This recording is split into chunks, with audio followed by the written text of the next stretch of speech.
día de hoy vamos a ver un estudio de caso, dos estudios de caso, desde la descomposición sistémica y desde la descomposición cognitiva comportamental.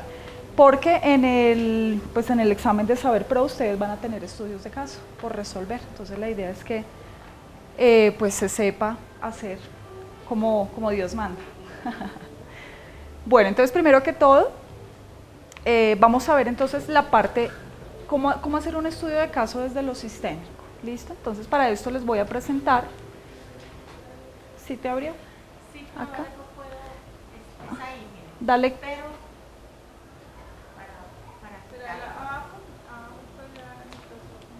sí, ¿Listo? pero ahora quitar Aquí, acá. dale acá.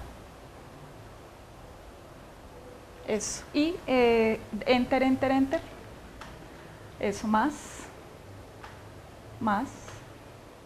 Dale, yo te digo cuando pares. Ahí, el otro. No, siguiente. Listo.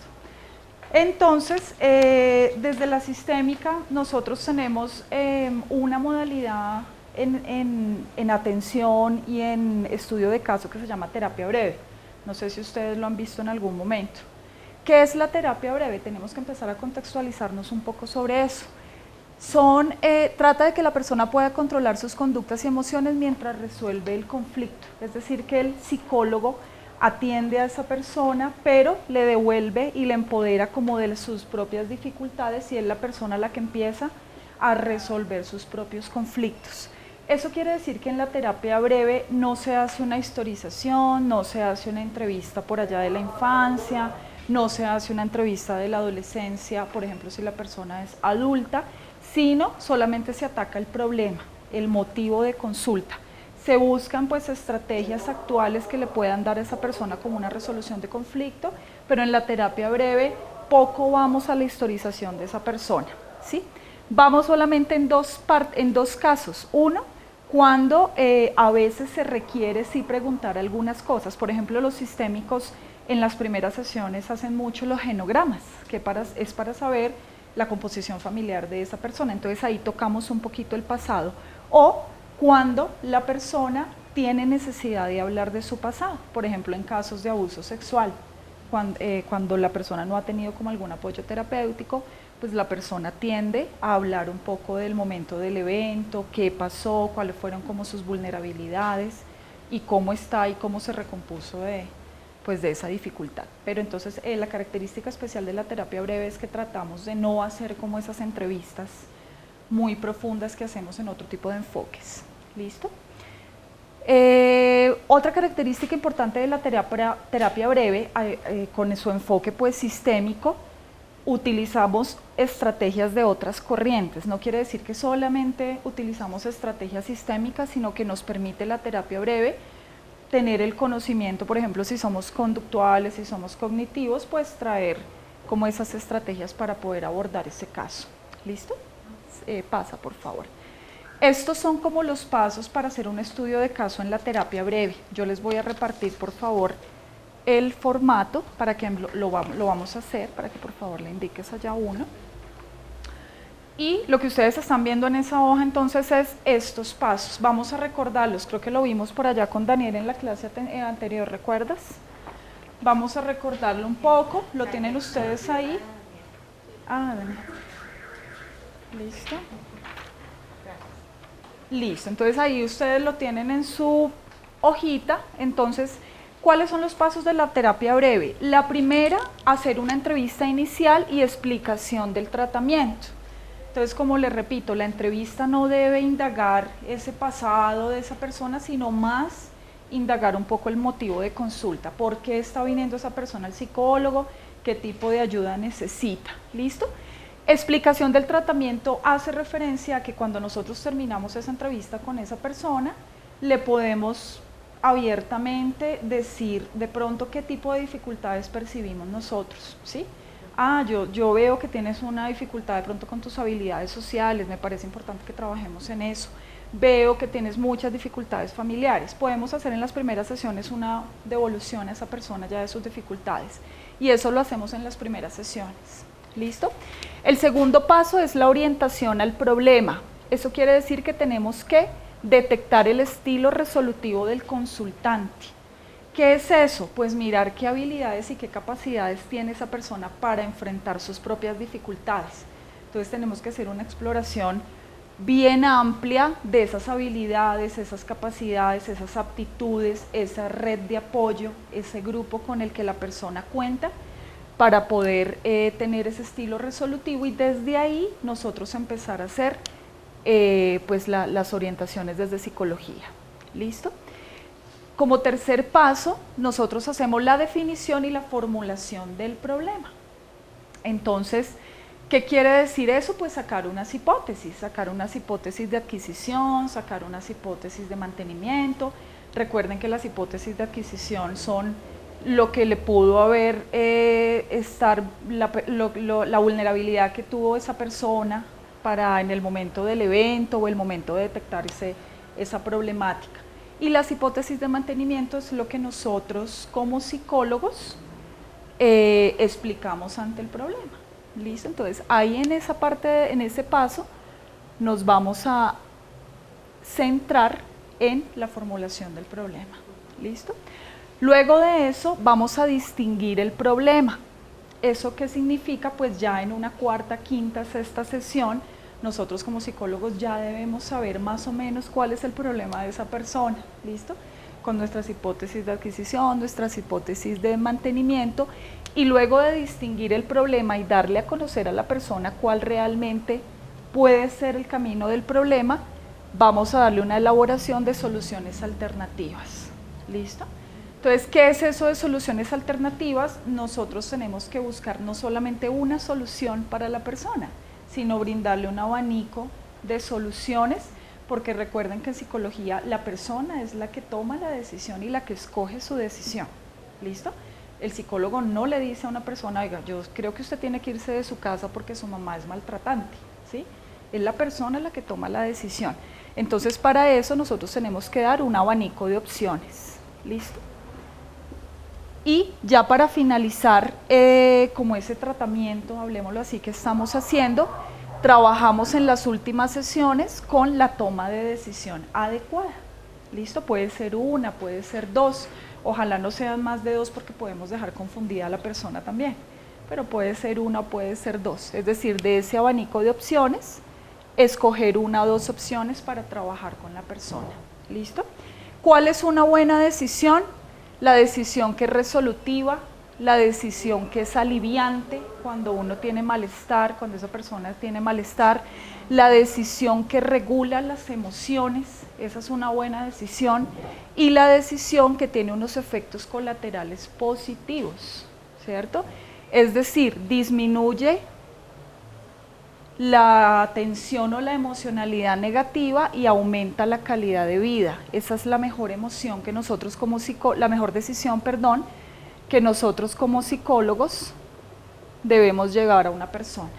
¿Listo? No importa cuál sea, no importa. Hay personas que deciden quedarse con su esposo maltratante y en las sesiones a ustedes les van a decir por qué lo prefiere. Desde que haya poca emoción negativa y buena calidad de vida, es una buena decisión, sin importar cuál sea. Y nosotros debemos llevar a esa persona a tener ese tipo de decisión. ¿Listo? ¿Preguntas hasta acá? Entonces vamos a ver el primer estudio de caso con ese formato que les pasé. ¿Listo? Como somos poquitos, dime. ¿Esta terapia únicamente se utiliza, digamos, a nivel de familia, ¿listo? ¿O Todo. lleva a otro? Todo. Ya uno se da cuenta en la generalidad, por ejemplo, con un diagnóstico muy severo, a veces no funciona la terapia breve sistémica y ya tenemos que pasarnos a hacer una formulación pues, cognitiva comportamental, que es el segundo estudio de caso que vamos a ver.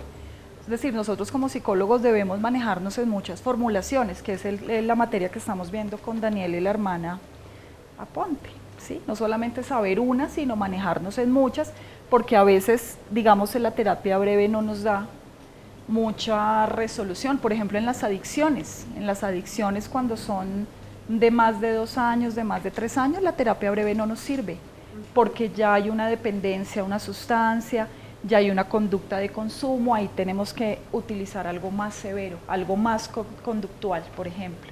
Entonces depende, ¿sí? No todas las formulaciones nos sirven para todos, pero sí podemos iniciar para poder hacer evaluación de un tratamiento. ¿Listo?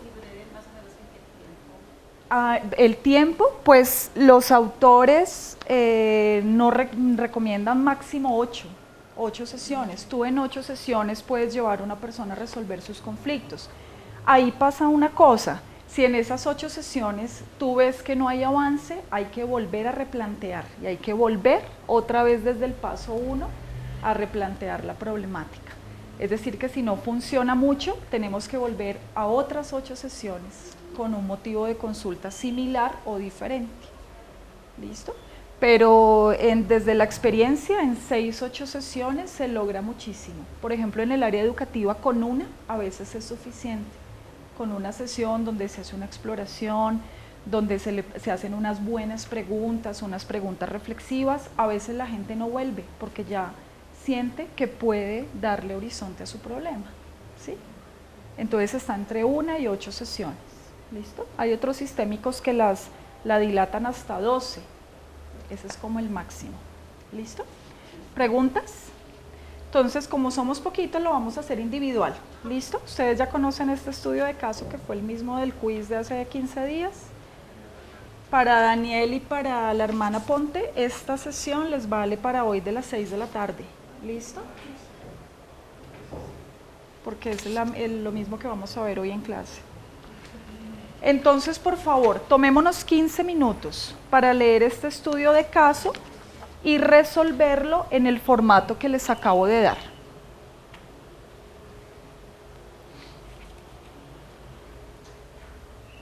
A ver cómo lo harían ustedes desde una formulación sistémica. Bueno, entonces, en la parte número 1 de la guía que les di, ¿cómo la trabajarían? Entrevista inicial y exploración del tratamiento. ¿Qué preguntas ustedes harían a esa persona en una entrevista inicial, teniendo en cuenta la terapia breve, que es lo que estamos viendo en este momento? Quiero que cada uno y cada una me dé una pregunta que haría en una entrevista inicial. ¿Tú qué preguntarías? ¿Qué fue lo que preguntaste, perdón? En la entrevista inicial, ¿tú qué preguntas harías? ¿De acuerdo al caso de ella? Sí, sí, de acuerdo al caso de ella. Tranquila, velo pensando. ¿Quién tiene este caso? ¿Tú? ¿Tú? ¿Cuál tienes? El otro. Bueno, no importa, pero desde lo que ella leyó, ¿tú qué preguntarías? Pues como ya acá hay unos datos, yo le preguntaría por qué asistes, o sea, cuál es tu motivo de consulta. Ok, eso es muy bueno, listo. ¿Qué otra pregunta se les ocurre para una entrevista inicial?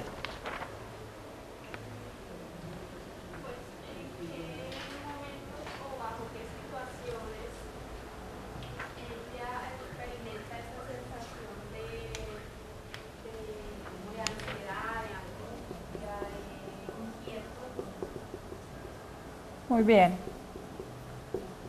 Listo. Motivo de consulta, eso es importantísimo, ¿no? ¿Por qué viene? ¿Qué la trae? Se le puede preguntar también las relaciones con tus amigos, ¿cómo son? Claro, claro, porque está diciendo que tiene miedo y dificultad con relación con otros. Entonces, ¿qué es lo que le tensa? ¿Qué es lo que le da ansiedad? ¿Qué es lo que le inquieta de relacionarse con otros, por ejemplo?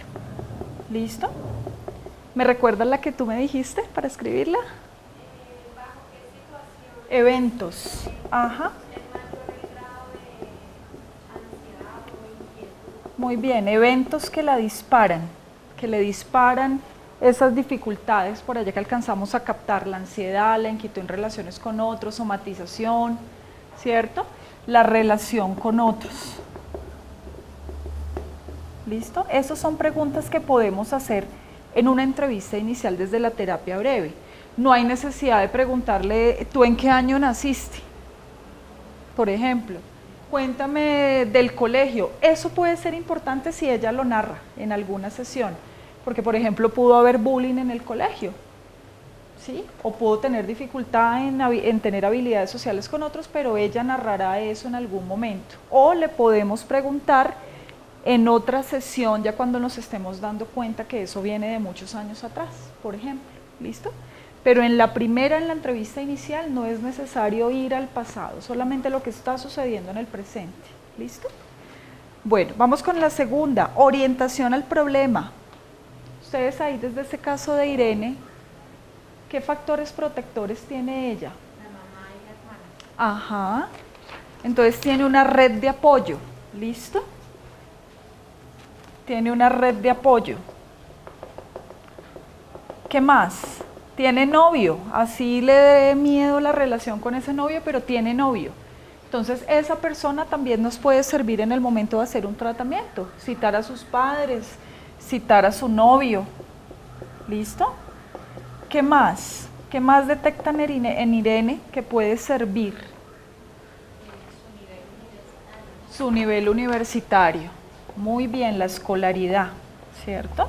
Es diferente la resolución de problemas de una persona bachiller, por ejemplo, o con primaria o analfabeta, que una persona que tiene estudio universitario. La resolución de conflictos es diferente porque pues uno tiene un poco más de conocimientos, tiene más habilidad social,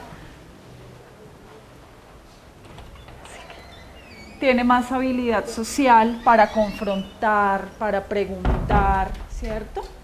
Y a medida que uno va enriqueciendo ese trayecto universitario, entonces la resolución del conflicto es más fácil. Otra cosa que ella tiene es que puede ir al psicólogo, está yendo al psicólogo, eso quiere decir que necesita una ayuda. ¿Sí? Hola, ¿cómo está? Eso quiere decir que está sintiendo que no lo puede manejar sola, que se le está saliendo de las manos. Entonces, tiene la capacidad de ir a un psicólogo, de contarle a otros por la situación en la cual está sucediendo. ¿Listo? Esa es la orientación al problema. De lo que estamos viendo ahí, ¿cómo podríamos empezar a trabajar? Devolviéndole a ella la responsabilidad. Muy bien, muy bien. Entonces dejarle, por ejemplo, tareas. Aquí podríamos empezar, por ejemplo, con la inquietud en las relaciones con otros. Eso es como lo primero desde la terapia breve. Ahorita vamos a ver que con la otra formulación es diferente. ¿Listo? Desde la terapia breve podemos empezar por ahí. Inquietud en las relaciones. Por ahí debemos empezar. ¿Por qué? Porque ella es la que se relaciona.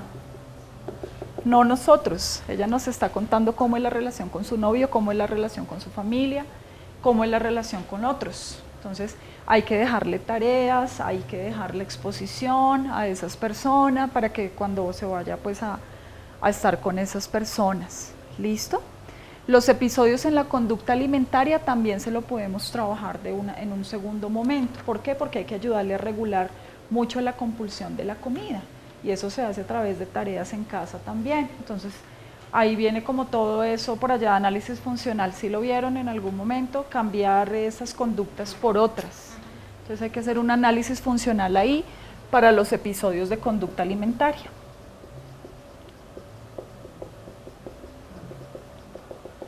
¿Listo? Ok.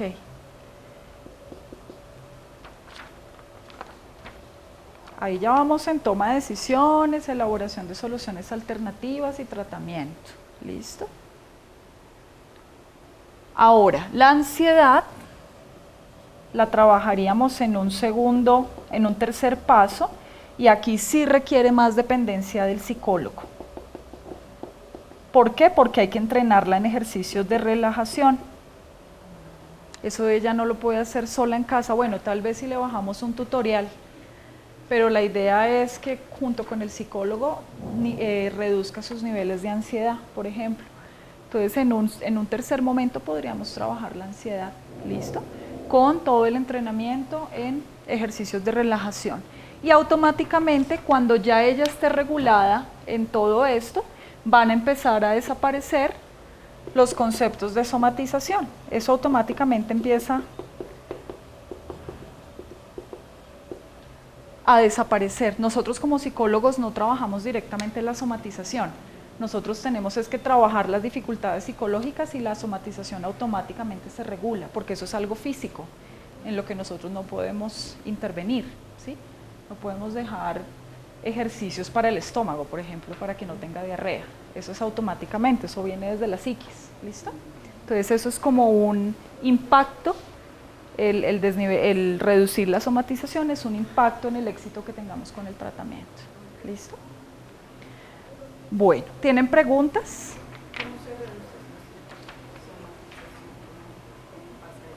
Cuando tú ya la regulas psicológicamente en todos los problemas anteriores.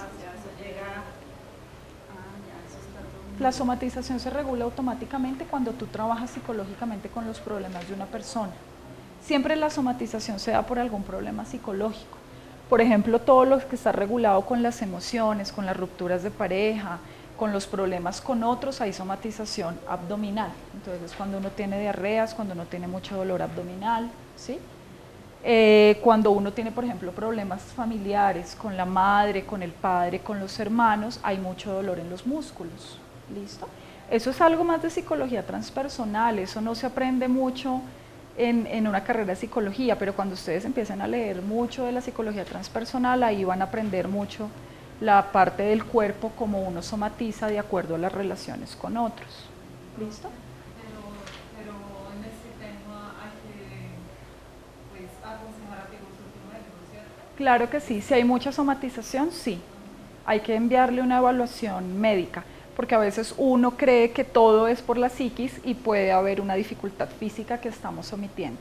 Cuando hay mucha somatización, cuando ustedes ya han entrado en terapia con esa persona y no se le quitan sus dolores de estómago, no se le quitan sus vómitos, no se le quitan sus dolores musculares, hay que recomendarle una evaluación médica. En este caso, Estamos trabajando el caso. Podría ser, o sea, que el psicólogo aconseje que vaya con su médico. Sí, sí, en ese caso sí. La elaboración de soluciones alternativas. Sí. Ajá. ¿Listo? Bueno, preguntas entonces sobre esta guía. ¿Claro? Entonces, esa se la regalo junto con el caso para que ustedes la acaben de desarrollar en casa, porque ahora vamos a pasar con la otra. ¿Listo? Mira, aquí está. Qué pena, se me ha olvidado pasarles esa diapositiva. La terapia breve es muy buena para el área organizacional, por ejemplo, porque en el área organizacional nosotros no podemos hacer psicoterapia como psicólogos organizacionales, pero sí nos pueden llegar, por ejemplo, casos en crisis cuando somos psicólogos en una organización o tenemos que hacer un proyecto, por ejemplo, en salud mental a los empleados, entonces podemos utilizar la terapia breve. Mejora las interacciones, crea nuevos canales de comunicación, establece límites formales, nuevas perspectivas de solución, porque recordemos que es la gente la que resuelve sus conflictos y hace sus nuevos aportes para la solución, y caminos de solución rápidos y efectivos. Pues, por ejemplo, en la organización y en todo el contexto educativo se hace terapia breve, porque no es un contexto clínico. Ya cuando trabajamos en un hospital, trabajamos en consultorio, ahí ya utilizamos otro tipo de formulaciones, porque la psicoterapia a veces nos toma 1, 2, 3 años con un paciente, ¿no? Entonces ya hay que hacer otro tipo de formulaciones ahí. ¿Cuándo sería máximo las terapias y las consultas? Las sesiones, sí, antes de llegar nos hicieron esa pregunta, pero voy a repetirla. Se recomiendan máximo 8 en un motivo de consulta o 2, porque por la experiencia se ve que en 8 sesiones se puede, o menos, se puede dar bastante claridad a la dificultad. Cuando tú no tienes ese resultado y quieres seguir utilizando terapia breve, vuelves a hacer la formulación desde un primer nivel y vuelves a agendarte 8 sesiones, máximo 12. Porque es que si se hacen más de 12 sesiones ya es una psicoterapia desde otro enfoque. ¿Listo? Ya no sería sistémico. ¿Listo? Entonces ahora con el mismo caso vamos a trabajar una formulación clínica ya fuera de la sistémica, que es del enfoque cognitivo-conductual. ¿Listo? No sé si ustedes tuvieron la oportunidad de verlo ya, que es la formulación clínica de Hans O'Brien. Entonces, se divide en 3 pasos. Les voy a pasar la guía, por favor, para que la repartan. Entonces lo que los proponen estos autores, que son estadounidenses de los años 90, es hacer la formulación en 3 pasos. La primera es la evaluación, la segunda es la formulación y la última, el tratamiento. ¿Listo? Esta formulación es utilizada para un contexto más clínico, por ejemplo, cuando ya hay un diagnóstico de depresión severa, cuando hay un diagnóstico ya multiaxial, por ejemplo, de ansiedad, cuando hay un trastorno de conducta alimentaria, como lo vemos ahí en el caso de Irene. Entonces ya, por ejemplo, cuando la terapia breve tal vez ha faltado trabajar algunas cosas que vemos ya con un diagnóstico multiaxial del DSM-5, entonces ya podemos utilizar este tipo de formulación. ¿Listo? La evaluación, entonces como lo pueden ustedes ver en el formato que les pasé, ellos nos proponen mucho más conductuales, primero que todo, hacer una entrevista clínica inicial. ¿Listo? En una entrevista clínica inicial sí se piden los datos sociodemográficos y la historia familiar de vida. Entonces ahí ustedes ya deben argumentarse un poco más en ese tipo de entrevistas amplias donde se pregunta toda la historia de vida de esa persona, ¿sí?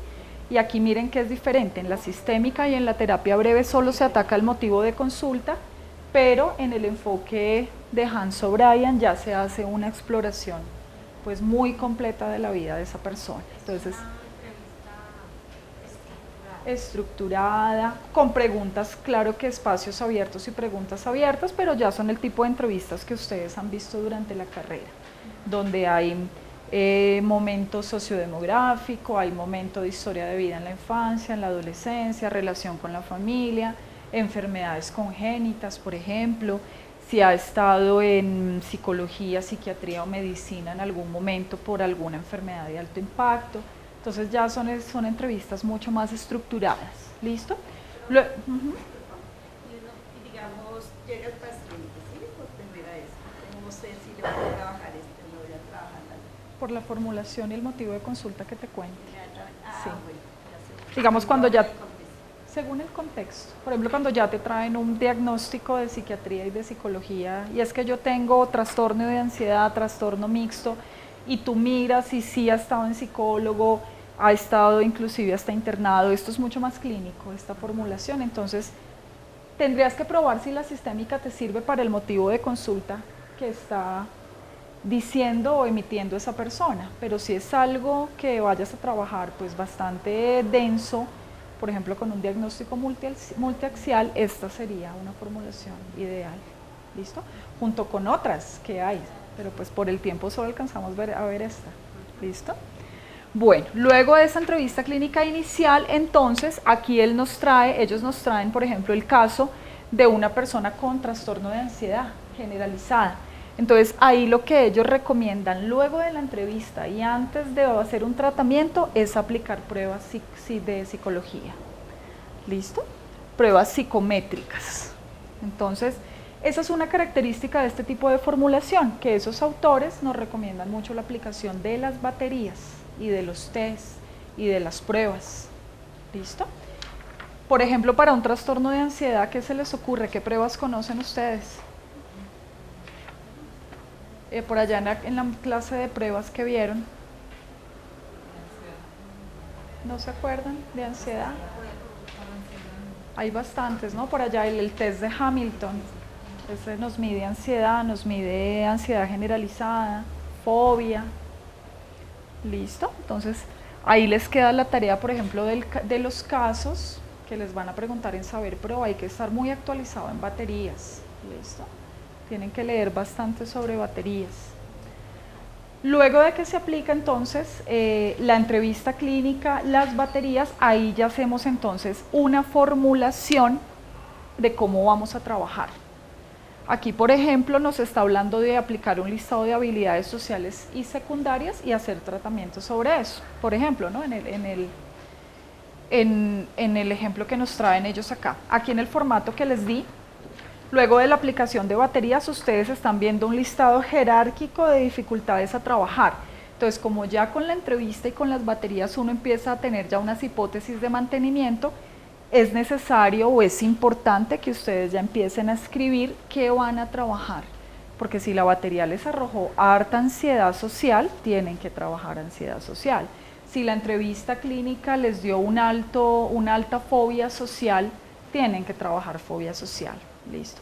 Entonces ahí van jerarquizando las problemáticas para poder hacer el tratamiento en el formato. ¿Listo? Bueno, ¿me pasas a la siguiente, por favor? Vamos a la parte de la formulación, que es la hoja número 2 que tienen ustedes.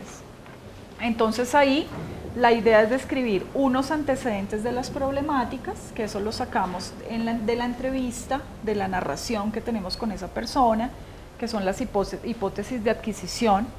También las dificultades actuales, que son los eventos. ¿Listo?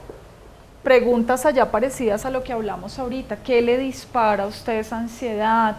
¿En qué momento se pone triste? Por ejemplo, cuando son depresiones, ¿sí? El momento que se relaciona o se deja relacionar con alguien, ¿qué pasa en ese momento?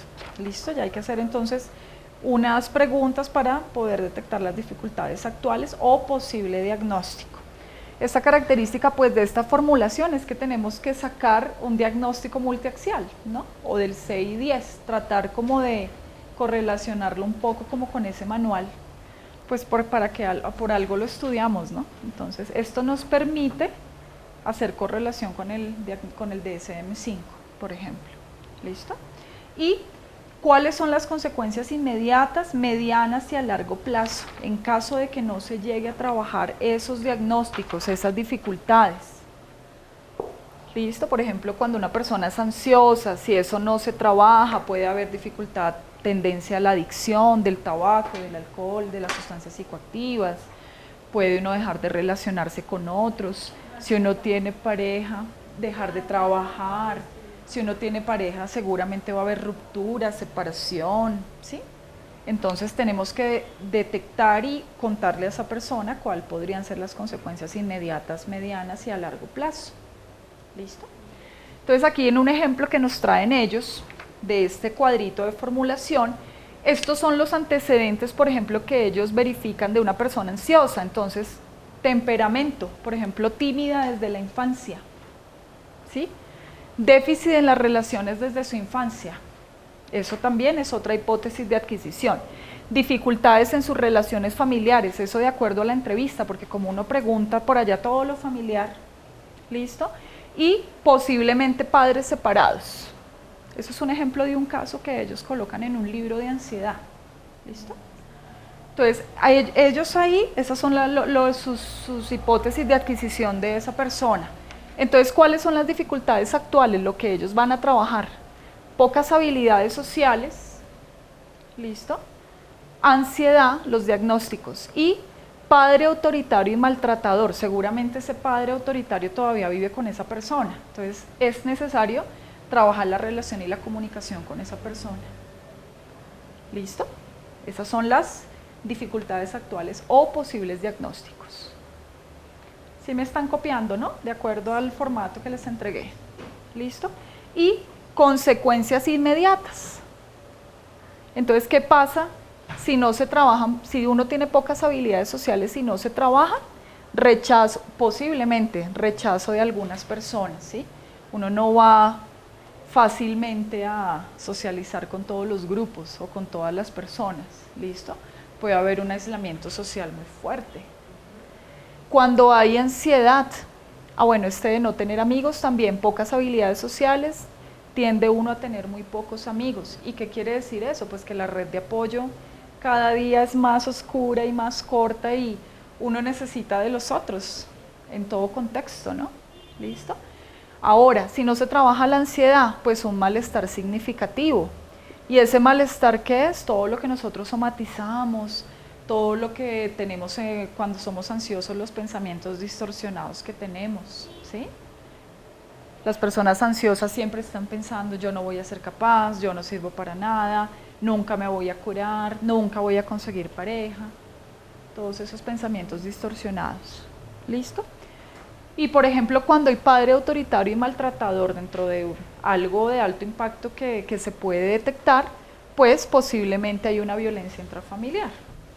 Y eso también es gravísimo, ¿no? Porque pues tiene uno como psicólogo que intervenir en eso. ¿Listo? ¿Tienen preguntas hasta acá de esa formulación? Esta es sencilla, esta es más sencilla que la de Leonidas, mis compañeros. Regálame la otra diapositiva, por favor. Listo. Y ya la parte final, entonces. ¿Las sesiones también son femeninas? No, sí, puede ser, eso sí no tiene límite, porque para la psicoterapia cognitiva comportamental no hay un límite de sesiones. Tú puedes trabajar con una persona 6 meses, 1 mes, 1 año, 2 años. ¿Es esa? Depende. Pues, otra presentación. La otra, por favor. No, esa misma presentación, pero sigue, qué pena. Ahí, antes.